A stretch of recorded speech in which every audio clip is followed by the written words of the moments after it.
Actually, good job kay Team Cone. Ano? I think he handled the issue with Justin Baltasar very well, no? At ito na nga, naglabas po si Coach Tim Cone ng kanyang pahayag regarding po sa nangyari po doon sa misunderstanding na sinabi niya na hindi interesado si Justin Baltasar at niliwanag niya po ito.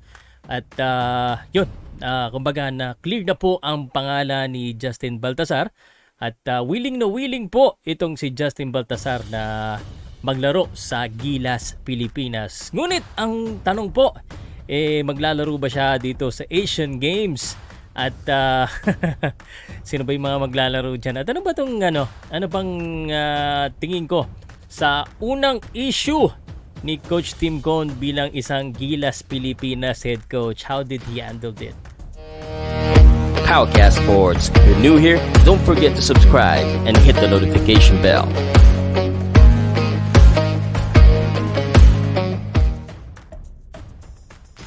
Nakasulat na dyan, no? Good job kay Coach Tim Cone. I think he handled the first issue that has been thrown his way as a head coach of Gilas, Pilipinas. And I think as long as he is the head coach, there will be a lot more of this. But I'm very, very proud of how he handled the situation. And I saw his post on the Manila Cone. Siya po ay nag-apologize. Actually, ito pakita ko na sa inyo para mas maliwanag po. Nag-apologize siya sa sitwasyon at talaga namang nagpakumbaba na lang siya at ni-recognize niya po itong bata na magaling, basahin ko na nga sa inyo para mas maliwanag. Ito po, marami kasing follow-up thread eh. So, but ito po yung isa, no? Sabi niya dito, I do not want to start off this journey with a controversy, so I'm going to do the best to clarify it. I apologize to Justin Baltasar for the hasty remarks regarding his exclusion for the World Cup pool. I did not mean to infer that he didn't want to play for the Gilas, but rather, I was told that someone from SBP, not sure who, called him or his representatives and he was not available. Alam mo, marami pa po yan, hindi ko na babasahin pero tapos na po yan, and good job at maganda yung pag-handle ni Coach Tim Cone. At tanong ngayon, at mukhang ngayong alam na natin na ito pa lang si Justin ay willing at gusto pong sumali sa Asian Games, makakasali ba siya? The unfortunate answer is no. Sayang pa naman, malaking tao ito and he's really good sa MPBL. Sabi nga ng iba, pwede ito sa PBA. At pwede rin pang import po pang export quality ang galing nitong bata na ito. Sayang naman di maisasali sa Asian Games. Bakit nga ba hindi na lang natin isali? Simple lang naman po ang sagot diyan. I think it's also the right decision at least for the moment. Kasi nga po, kumbaga hindi masyado familiar itong si Coach Tim Cone dito sa laruan ni Justin Baltasar at napakahalaga po na ang mga sasali po sa darating pong Asian Games, ito po mga players na sanay na sa sistema at kilala na rin ni Coach Tim Cone dahil napakaikli po ng preparasyon.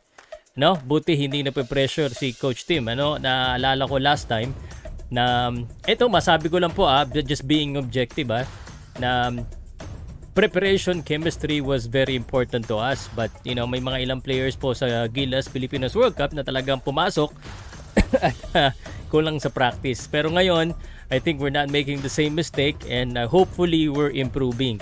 So, inaabang-abangan na lang po natin kung sino-sino pa talaga yung mga players na yan. Pero assuming po, may mga nagsilabasan na ng mga balita, Junmar Pardo, Japet Aguilar, Scotty Thompson, kumaga almost given na yung mga Hinebra players na miyembro po ng Gilas Pilipinas ang makakapasok. So, yan ang update natin dito kay Coach Tim Cone at susubaybayan po natin ang mga pangyayari pa dito sa Gilas Pilipinas dahil ito po ang ating pambansang koponan. Pero ako'y sasaludo muna kay Coach Tim. Sana sana ganito po tayo, lahat naman nagkakamali, At saludo na rin din sa kay Coach Pineda na siya nagsalita siya, pinagtanggol niya si Justin Baltasar at sila po ay nagkapatawaran na. Sana yung mga ating mga viewers po at ating mga listeners po at mga fans po ng Gilas Pilipinas ay ganon din naman ang gawin sa isa't isa. At kumbaga, pagbigyan po natin ang ating programa, ang ating Gilas Pilipinas na makabawi. At alam natin na kulang na ang preparasyon, pero sana ay hindi pa rin magkulang po ang suporta po ng bawat Pilipino dito po sa darating na Asia Cup or Asian Games. At alam naman natin, basketball pa rin ang hilig nyo, kaya sana suportahan na lang po natin. Okay, saka na muna ulit ng bash. At sa mga nagtatanong ano ba yung schedule dyan, ito po, papakita ko yung schedule.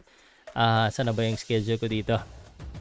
Ito, Asian Games, tanggalin ko tong nakasulat. Yan po, no? September 26, Bahrain. September 28, Thailand. At ang Jordan, makakalaban natin sa September 29. At kung kayo po ay feeling swerte, no, just in case lang, no, pwede po kayo mag-download dyan sa sportsplus.ph. Kanyo lang po ito, no. At yan, ready na kayo para pag nanalo, para pareho tayong panalo. Salamat po. Sa next video, kita tayo ulit or usap tayo